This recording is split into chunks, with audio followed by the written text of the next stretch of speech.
Hey guys, welcome to my YouTube channel. और आज के सेशन में, जैसे इसके पहले वाली क्लास में हमने डमी सब्जेक्ट पढ़ा था, सेंटेंस पढ़ रहे थे, पार्ट ऑफ सेंटेंस, ठीक है ना। उस सेंटेंस के अंतर्गत हम लोगों ने क्या पढ़ लिया था, हम लोगों ने सब्जेक्ट का पार्ट पढ़ लिया था। हम लोगों ने बताया था कि जो सेंटेंस होता है वो दो पार्ट उसके होते हैं, ठीक है ना। एक तो होता है सब्जेक्ट और दूसरा क्या होता है, दूसरा होता है प्रेडिकेट, ठीक है ना। तो सब्जेक्ट के पार्ट में हम लोगों ने पढ़ा था, ठीक है ना।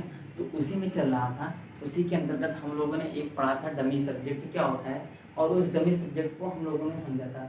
आज के सेशन में जो है, आज के सेशन में उसी के आगे है, हम पढ़ने वाले हैं जेरेंड और इन्फिनेटिव क्या होता है। जेरेंड और इन्फिनेटिव होता क्या है। आखिर देखो, कभी कभी होता है ना कि कोई भी जो वर्ब होती है, वर्ब को भी क्या होता है कि सब्जेक्ट की जगह प्रयोग किया जाता है।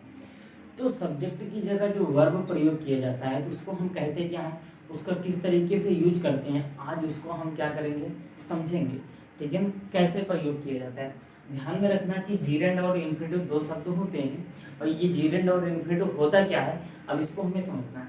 देखो कि जब किसी वाक्य के सब्जेक्ट के रूप में, जब किसी वाक्य के सब्जेक्ट के रूप में कोई कार्य आता है, क्या आता है, कोई कार्य आता है, तो वह जीरेंड अथवा इन्फिनेटिव के रूप में प्रयोग किया जाता है। मतलब ये हुआ कि जब भी क्या होता है सेंटेंस में कोई वर्ब, कोई क्रिया क्या होती है, वो नाउन के या सब्जेक्ट के रूप में, कर्ता के रूप में प्रयोग की जाती है, तो प्रयोग किया जाता है। तो हम करते क्या है, उस वर्ब का जो फॉर्म लिखते हैं वही फॉर्म क्या कहलाता है, सेंटेंस के सब्जेक्ट की जगह जो वर्ब लिखते हैं वही क्या कहलाता है, इन्फिनेटिव और जीरेंड कहलाता है। अच्छा, ऐसा तो है नहीं कि वर्ब की बात की जाए तो वर्ब की जैसे सामान्य वर्ब, जनरल वर्ब होती है, हम उसको रख देते हैं, ऐसा नहीं होता है, ठीक है ना। उसका एक रूल होता है जिसके अंतर्गत हम क्या करते हैं, उस वर्ब को रखते हैं, या तो जीरेंड में रखेंगे या तो इन्फिनेटिव में रखेंगे। बात दोनों का अर्थ जो होगा वो एक ही होगा, ठीक है ना। चाहे उसको हम जीरेंड के फॉर्म में प्रयोग करें या इन्फिनेटिव के फॉर्म में प्रयोग करें। मतलब ये हुआ कि जब किसी वाक्य के सब्जेक्ट के रूप में कोई कार्य आता है तो हम उसे क्या बोलते हैं, जीरेंड अथवा इन्फिनेटिव। अब यहाँ पे समझना कि जीरेंड क्या होता है। जीरेंड क्या होता है कि जब क्या होता है कि किसी वर्ब की फर्स्ट फॉर्म में, जब किसी वर्ब की फर्स्ट फॉर्म में हम उसके साथ आईएनजी का प्रयोग करते हैं, और उस आईएनजी वर्ब को हम क्या करते हैं, सब्जेक्ट के रूप में प्रयोग करते हैं, तो वो हमारा क्या कहलाता है, जीरेंड कहलाता है। क्या कहलाता है, जीरेंड कहलाएगा। कब कहलाएगा कि वर्ब की फर्स्ट फॉर्म में क्या प्रयोग होगा, आईएनजी, ठीक है ना, तो वो क्या कहलाएगा, जीरेंड कहलाएगा। अच्छा, अब ये कहेंगे कि वर्ब की फर्स्ट फॉर्म में जो आईएनजी होता है वो तो वर्ब के रूप में भी प्रयोग होता है। जी हाँ, वर्ब के रूप में भी प्रयोग होता है, बट लेकिन वहाँ पे ध्यान में रखना कि जो सेंटेंस में वर्ब के रूप में प्रयोग होता है वहाँ पे उसके पहले उसकी एक हेल्पिंग वर्ब आती है। तो यहाँ पे कोई हेल्पिंग वर्ब नहीं होती, क्योंकि यहाँ पे हम सब्जेक्ट के रूप में रखेंगे तो सबसे पहले रखेंगे, ठीक है ना। अभी सेंटेंस के अनुसार हम देखते हैं, ठीक है ना। और इन्फिनेटिव क्या होता है, इन्फिनेटिव होता है कि जब वर्ब की फर्स्ट फॉर्म में, जब वर्ब की फर्स्ट फॉर्म के पहले हम क्या करते हैं, टू लगा देते हैं, तो वो क्या बन जाता है, इन्फिनेटिव बन जाता है। क्या बन जाता है, इन्फिनेटिव। ध्यान में रखना कि जब क्या होता है कि वर्ब की फर्स्ट फॉर्म में, वर्ब की फर्स्ट फॉर्म के पहले टू का प्रयोग होगा, तब जो वर्ब बनेगी उसको क्या बोलेंगे, इन्फिनेटिव। क्या बोलेंगे, इन्फिनेटिव, ठीक है ना। तो जीरेंड क्या हुआ, जीरेंड का मतलब वर्ब की फर्स्ट फॉर्म में आईएनजी, और इन्फिनेटिव का मतलब ये हुआ कि वर्ब की फर्स्ट फॉर्म के पहले किसका प्रयोग करेंगे, टू का प्रयोग करेंगे, तो वो क्या कहलाएगा, इन्फिनेटिव कहलाएगा। अब यहाँ पे समझना है एक चीज कि जो जीरेंड होता है, जीरेंड एवं जो इन्फिनेटिव होता है, दोनों वर्ब से बने होते हैं, लेकिन जब हम सब्जेक्ट के स्थान पर रखेंगे तो सब्जेक्ट क्या होता है, नाउन या प्रोनाउन होता है। तो जाहिर सी बात है कि कोई वर्ब क्या होती है, नाउन के रूप में प्रयोग होगी। अच्छा, पूछा जाए कि क्या हम नाउन को, सॉरी, क्या हम वर्ब को नाउन बना सकते हैं, तो कहोगे जी हाँ, हम वर्ब को नाउन बना सकते हैं। कैसे, वो किसके द्वारा, जीरेंड और इन्फिनेटिव के द्वारा हम क्या कर सकते हैं, किसी भी वर्ब को हम नाउन क्या कर सकते हैं, बना सकते हैं। जैसे यहाँ पे देखते हैं तो हमने यहाँ पे लिखा है कि जीरेंड और इन्फिनेटिव दोनों वर्ब से बने होते हैं, कि जो जीरेंड होता है और जो इन्फिनेटिव होता है दोनों किससे बने होते हैं, वर्ब से बने होते हैं। साथ ही साथ क्या होता है, नाउन का भी कार्य करते हैं। क्या बोलते हैं, नाउन का भी ये क्या करते हैं, कार्य करते हैं। वर्ब तो है प्लस उसके साथ किसका कार्य करेंगे, नाउन का भी कार्य करेंगे, इसीलिए इन्हें क्या बोला जाता है, वर्बल नाउन। क्या बोला जाता है, वर्बल नाउन। यहाँ पे ये चीज ध्यान में रखना, इसीलिए क्या इसे बोला जाता है, वर्बल नाउन, क्रियात्मक संज्ञा, ठीक है ना। या इसी को बोला जाता है डबल पार्ट ऑफ स्पीच। क्या बोला जाता है, डबल पार्ट ऑफ स्पीच। जब पूछा जाए कि डबल पार्ट ऑफ स्पीच क्या होते हैं, तो आप क्या बताएंगे, जीरेंड और इंफिनिटिव। क्यों डबल पार्ट ऑफ स्पीच बोलेंगे, क्योंकि ये वर्ब का भी काम करेंगे और किसका काम करेंगे, नाउन का भी काम करेंगे। तो दो पार्ट ऑफ स्पीच हो गए कि नहीं, ठीक है ना। तो जीरेंड और इंफिनिटिव को हम क्या बोलते हैं, डबल पार्ट ऑफ स्पीच भी बोलते हैं। सेकंड ध्यान में रखना कि जो जीरेंड और इंफिनिटिव होता है, दोनों को हम रिप्लेस कर सकते हैं। जीरेंड की जगह हम क्या कर सकते हैं, इंफिनिटिव का भी प्रयोग कर सकते हैं, और इंफिनिटिव की जगह हम जीरेंड का भी प्रयोग कर सकते हैं, ठीक है, क्योंकि दोनों का मतलब वही होगा।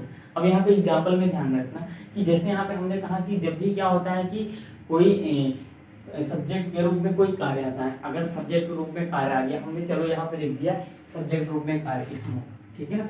यहाँ पे लिखा smoke is harmful for health, ठीक है ना, मतलब ये हुआ धूम्रपान करना क्या होता है, स्वास्थ्य के लिए हानिकारक होता है। अब यहाँ पे समझना कि हमने कहा कि जब भी हम किसी वर्ब का प्रयोग नाउन के रूप में सब्जेक्ट के स्थान पे करेंगे, तो ध्यान में रखना या तो जीरेंड के फॉर्म में करते हैं या तो इन्फिनिटिव के फॉर्म में। जीरेंड और इन्फिनिटिव बनता क्या है, जीरेंड कैसे बनता है, वर्ब की फर्स्ट फॉर्म में आईएनजी से बनता है, और इन्फिनिटिव में क्या होता है, वर्ब की फर्स्ट फॉर्म के पहले टू लगता है। तो क्या यहाँ पे टू है या आईएनजी है, नहीं है, तो ये सेंटेंस क्या होगा, गलत होगा कि नहीं। तो इसका सही क्या होगा, या तो हम इसके स्थान पे क्या लिख सकते हैं, टू स्मोक लिख सकते हैं, या इसके स्थान पे हम क्या लिख सकते हैं, स्मोकिंग, ठीक है ना। या तो टू स्मोक लिखेंगे या तो क्या लिखेंगे, स्मोकिंग। तो यहाँ पे होगा smoking is harmful for health, ये क्या होगा, करेक्ट होगा हमारा, बात समझ आई। तो अब यहाँ पे नेक्स्ट ध्यान में रखना, तो इस तरीके से हम क्या करेंगे, प्रयोग करेंगे। जैसे क्या होता है, एक एग्जाम्पल में लो कि वॉकिंग इज बेनी, जैसे क्या होता है ना कि टहलना क्या होता है, स्वास्थ्य के लिए लाभदायक होता है। तो क्या हो जाएगा, वॉकिंग इज बेनिफिट फॉर किसके लिए हो जाएगा, फॉर हेल्थ के लिए, ठीक है।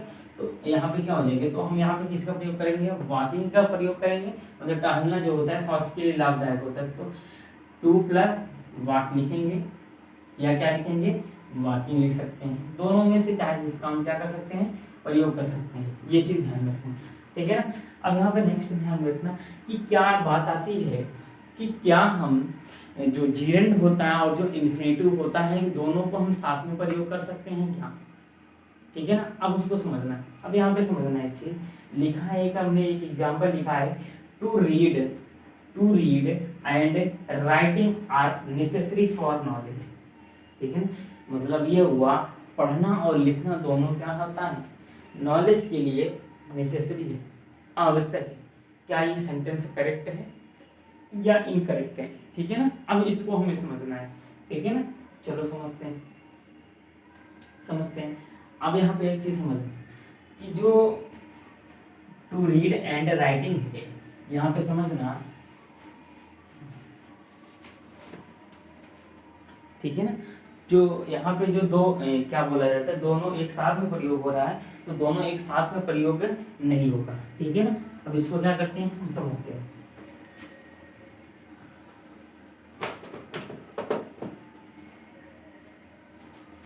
चल अब यहाँ पे एक चीज ध्यान में रखना, ठीक है ना, कि जब क्या होती है, कि ध्यान रखना कि जब क्या होती है, और एक चीज यहाँ पे ध्यान रखना कि जो क्या लिखा है, एक होता है जीरेंड और दूसरा क्या होता है, इन्फिनिटिव, ठीक है। दोनों ध्यान में रखना कि हम तुलना जब भी तुलना करनी होगी, तो हम करते क्या हैं, जब भी तुलना करनी होती है तो या तो जीरेंड लेंगे या इन्फिनिटिव साथ में रखेंगे। कभी भी इन्फिनिटिव और जीरेंड साथ में नहीं रखेंगे, या तो जीरेंड होगा या तो इन्फिनिटिव होगा। तो ये सेंटेंस जो होगा वो आपका क्या होगा, इनकरेक्ट होगा। क्या होगा, इनकरेक्ट होगा। अब यहाँ पे समझना क्या होगा, या तो to read and write are necessary for knowledge, या तो ये होगा, या तो क्या होगा, reading and writing are necessary for knowledge. और एक चीज यहाँ पे ध्यान रखना, या तो हम क्या बोले, हमने बोला कि या तो इन्फिनेटिव रहेगा या तो जीरेंड रहेगा। बात समझ में ना, कभी भी इन्फिनेटिव और जीरेंड को हम साथ में नहीं रखेंगे। और एक चीज यहाँ पे ध्यान में रखना कि जब भी हम इन्फिनेटिव